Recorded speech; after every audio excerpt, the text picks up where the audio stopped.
একটা সেটিং করলে ফেসবুক নিজে থেকে আপনাকে স্টার দিবে, আপনার ভিডিওগুলো স্টার সেন্ডারের কাছে বুস্টিং করবে, আপনারা আপনাদের মনিটাইজেশনে চলে আসবেন, আসার পর এখানে স্টার সেটআপের ভিতরে চাপ দিবেন, ফেসবুক নিজে আপনাকে বুস্টিং করে স্টার সেন্ডারের সামনে নিবে।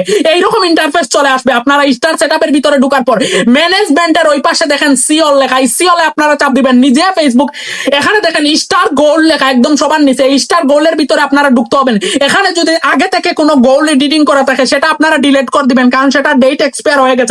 আপনারা নতুন করে প্রতি সপ্তাহে সপ্তাহে মাসে মাসে এই যে দেখেন নিচে লেখা ক্রিয়েট গোল, এই ক্রিয়েট গোলে আপনারা চাপ দিবেন, উপরে আপনাদের নামটা দিয়ে দিবেন। আমি আমার নামটা সাব্বির আহমেদ দিয়ে দিলাম, নিচে ডিটেইলস দিতে পারেন। আমি দিমু GABE give me STAR give me star, আপনারা সিম্পল এটা দিবেন। এর নিচে আপনারা এখানে বুঝাইছে প্রোফাইল লেভেল গোল, আপনারা এটা দিবেন না, ভিডিও লেভেল গোল, তাহলে আপনাদের ভিডিওতে স্টার সেন্টার স্টার দিবে, ফেসবুক নিজে বুস্টিং করবে। এর নিচে আপনাদের কয়টা স্টার লাগে, আমি 500টা দিয়ে দিলাম, আপনারা 1000 2000 দিতে পারেন। এরপর এটা পাবলিক করে দিন, ফেসবুক নিজে থেকে আপনার ভিডিওগুলো স্টার সেন্টারের সামনে বুস্টিং করবে। আপনার স্টার চাওয়ার জন্য কারো কাছে দেওয়া লাগবে না। দয়া করে ভিডিওটা শেয়ার করলে 50টা স্টার দিব। এই সেটাটা এখন